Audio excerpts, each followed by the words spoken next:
তো আজকে আমরা কিছু অ্যাডভান্স ফিল্টার সম্পর্কে দেখবো। এর আগে আপনাদেরকে বেসিক ফিল্টার সম্পর্কে দেখিয়েছিলাম। তো তার জন্য যেমন ধরুন আপনি একটা রেঞ্জ নিয়ে আপনি এটা ভ্যালিডেশন করতে চাচ্ছেন, আপনি সেভাবে করতে পারেন। একটা নাম্বার নিচ্ছেন, যেমন সাপোজ আমি একটা ভেরিয়েবল নিলাম যে নাম্বার অথবা নাম, ইকুয়াল টু আমি দিলাম 300। ওকে, ইন্টিজার একটা ভেরিয়েবল। তো আমি এখানে ইন্ট নাম দিয়ে দিই, ইন্টিজার নাম্বার। ওকে, তারপর একটা মিনিমাম একটা রেঞ্জ আমি ধরিয়ে দিলাম। আমরা লিখবো যে মেইন ইকুয়াল টু সাপোজ আমি 1 দিলাম। তারপর ম্যাক্সিমাম একটা দিলাম আমি, ম্যাক্স ইকুয়াল টু সাপোজ আমি 200 দিলাম। এরকম। এখন আপনি একটা কন্ডিশন দিয়ে আপনি এগুলোকে প্রিন্ট করতে পারেন। যেমন ধরুন আমি একটা কন্ডিশন দিলাম ইফ। তো ইফের মধ্যে আমি একটা কন্ডিশন দিলাম, সাপোজ আগে আমি ফাংশনটা লিখে নিই, হ্যাঁ, ফিল্টার আন্ডারস্কোর var। হ্যাঁ, তো এই ফাংশনটার মধ্যে কি করব, এই যে এই নাম্বারটাকে আমরা চেক করব, তাই না? তো প্রথমে কি করব, আমরা এই নাম্বারটাকে দিয়ে দিলাম। ওকে, তারপরে ফিল্টার ভ্যালিডেট ইন্ট, এগুলো আপনারা জানেন, অলরেডি দেখিয়েছি। হ্যাঁ, filter underscore validate underscore int. Okay, filter validate int. তো তারপরে কমা দিলাম। এখন আপনি যে কাজটি করতে পারবেন সেটি হলো, এই যে ম্যাক্স মিন আপনি নিলেন, এই ম্যাক্স মিনটা চেক করার জন্য আপনি এরে ইউজ করতে পারেন। এরে আমি এখানে নিলাম যে অপশন।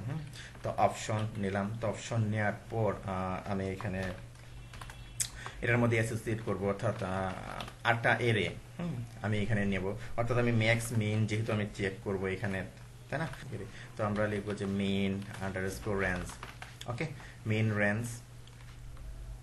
তো এর মধ্যে আমরা দেবো, আমরা এই যে আমরা মিনিমাম যে রেঞ্জটা আমরা নিয়েছিলাম, আমরা এটা এখানে দিয়ে নিলাম। নিচে নিচে লিখলে ভালো হতো যদিও, আচ্ছা থাক, আমি এভাবে লিখছি। মেইন রেঞ্জ আমি দিয়ে নিলাম যে এটা। তারপর আবার আমি কি করলাম, একটা ম্যাক্স রেঞ্জ আমি দিয়ে নিলাম। আমি লিখলাম যে ম্যাক্স রেঞ্জ। ওকে, আমি এরকম একটা দিয়ে নিলাম ম্যাক্স রেঞ্জ। তো এখানে আমি আমার যে ম্যাক্স রেঞ্জটা ছিল, আমি এটা এখানে দিয়ে নিলাম ম্যাক্স রেঞ্জ। ওকে, যদি আমার কন্ডিশনটা ফলস হয় আমরা দেব যে ফলস। যদি আমার কন্ডিশনটা ফলস হয় তখন সে কি করবে, আমরা দেবো যে ভেরিয়েবল যেগুলো দিলাম, অর্থাৎ যে ভ্যালুগুলো আমি দিলাম, এই যে 300 ভ্যালু।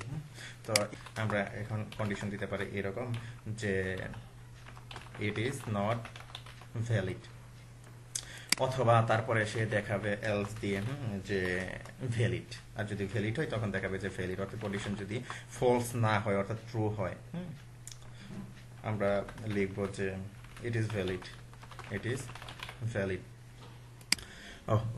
এখানে অ্যাকচুয়ালি এস হবে, হ্যাঁ, অপশনস। তো এখানে অ্যাকচুয়ালি অপশনস হবে। তো যাই হোক, তো এখানে বিষয়টা হলো যে এটা ইন্টিজার যে আমি ভ্যালুটা দিলাম, হ্যাঁ, ফিল্টার ভ্যালিডেট ইন্টিজার, সেই ইন্টিজার ভ্যালুটা এখানে আমি অপশন কি দিলাম, এরে দিয়ে আমি যখন একটা অপশন দিলাম মিন রেঞ্জ, তারপর কি ম্যাক্স রেঞ্জ।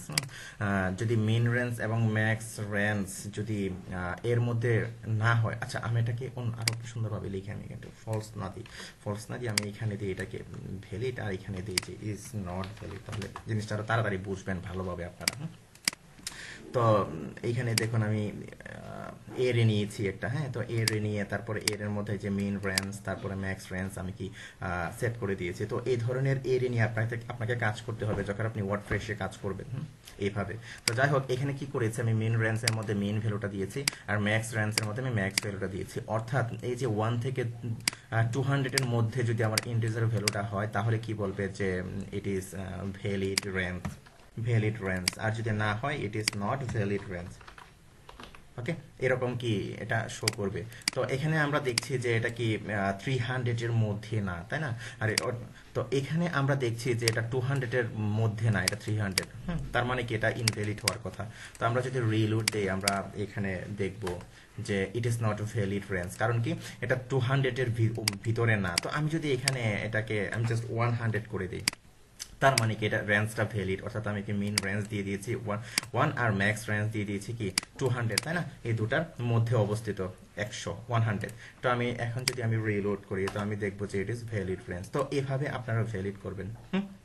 তো আমি আপনাদেরকে এর আগে আপনার ইউআরএল দেখিয়েছিলাম। তো ইউআরএল সাথে কুইরি স্ট্রিং আছে কিনা বা আরো এটা ভ্যালিড কিনা এটাও আপনি এভাবে চেক করতে পারেন। যেমন ধরুন আমি এখানে লিখছি, সাপোজ আমি এখানে একটা ইকো দিয়ে আমি একটা ব্রেক দিয়ে নিই, আমি এখানে একটা ব্রেক দিয়ে নিলাম। ওকে, তো ওটা থাকলো। তো এখন আমরা যেটা লিখবো সেটা হলো, সাপোজ আমরা একটা ভেরিয়েবল নিলাম ইউআরএল।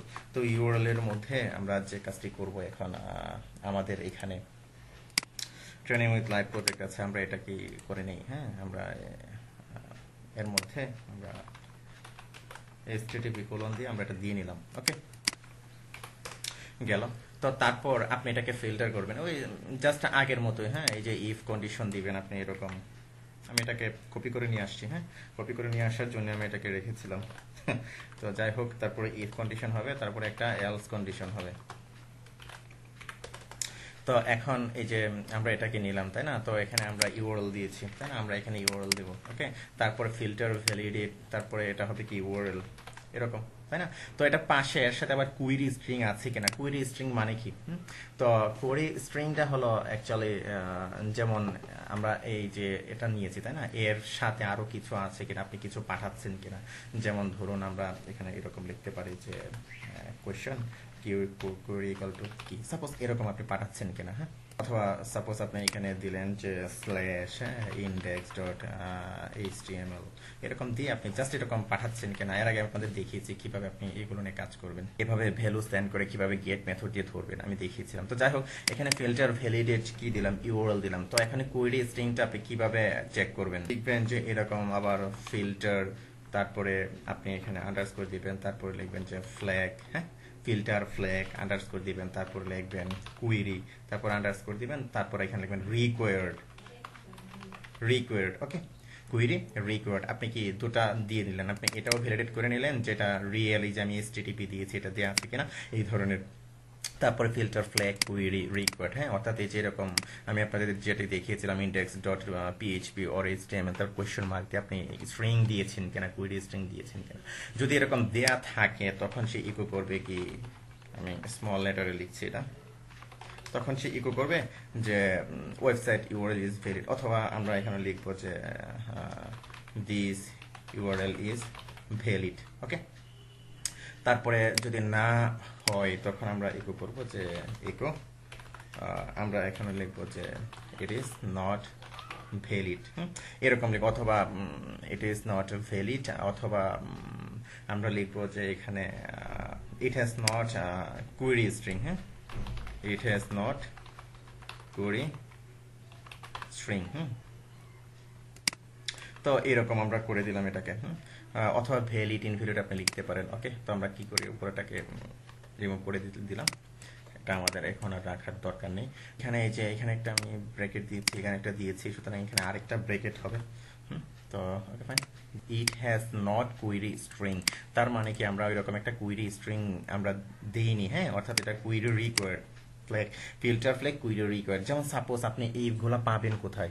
তো এরকম অনেক ওয়েবসাইট আছে। যেমন ধরুন এখানে একটা ওয়েবসাইট আছে আপনার hashbank.com /example/filter বা ইউআরএল ভ্যালিড। আপনি ইউআরএল গুলা কি রকম ইউআরএল হবে, যদি এরকম ইউআরএল হয়, যেমন দেখা গেল যে এটাতে কি কি সাপোর্ট করে, ফিল্টার ফ্ল্যাগ স্কিম রিকোয়ার্ড এটাকে সাপোর্ট করবে। তারপর এই যে আমরা কুইরি স্ট্রিং দিয়েছি এটা কিন্তু সাপোর্ট করবে না। তো কুইরি স্ট্রিং কিসে সাপোর্ট করে? যেমন এখানে আরো অনেক আছে, আপনারা এগুলো দেখবেন অথবা গুগলে সার্চ করে আপনারা এগুলো বের করবেন, আপনারা প্র্যাকটিস করবেন এগুলো। তো দেখুন যে এখানে কিন্তু কুইরি স্ট্রিং ট্রু, তাই না? এই যে query flag, filter flag query required, তাই না? ট্রু আছে কোথায়? ট্রু আছে আপনার এই যে এটাতে, তাই না? এই যে এটাতে। তো আমরা যদি এরকম এই যে কুইরি এটাতে দেয়া আছে এরকম, তো আমরা যদি এটাকে কপি করে নিয়ে যদি আমরা এইখানে রাখি, আমরা যদি এটাকে চেক করি, ওকে, তো চেক করার জন্য আমরা এখানে রাখলাম, সেভ দিলাম। সেভ দেওয়ার পর আমরা যদি এটাকে রিফ্রেশ দিই আমরা দেখবো যে দিস ইউআরএল ইজ ভ্যালিড। কারণ কি আমরা এখানে কি ফিল্টার ফ্ল্যাগ কুইরি রিকোয়ার্ড আমরা রিকোয়ার্ড করে দিয়েছি যে এরকম কুইরি থাকতে হবে। তো আপনি যখন এন্টারপ্রাইজ লেভেলের কাজ করবেন বা বেশ বড় একটা কাজ আপনি উঠাবেন, তখন দেখবেন যে আপনাকে হওয়ার হামেশাই এই ধরনের ফিল্টার ফ্ল্যাগ কুইরি রিকোয়ার্ড বা এই ধরনের অনেক কিছু আপনাকে করে নিতে হবে। তো যাই হোক, এই ধরনের আপনারা দেখবেন যেমন আইপির জন্য আছে, এগুলো আপনারা গুগল সার্চ করবেন, সার্চ করে আপনারা দেখবেন। আমি আপনাকে ফান্ডামেন্টাল বিষয়গুলো আপনাকে ধরিয়ে দিচ্ছি।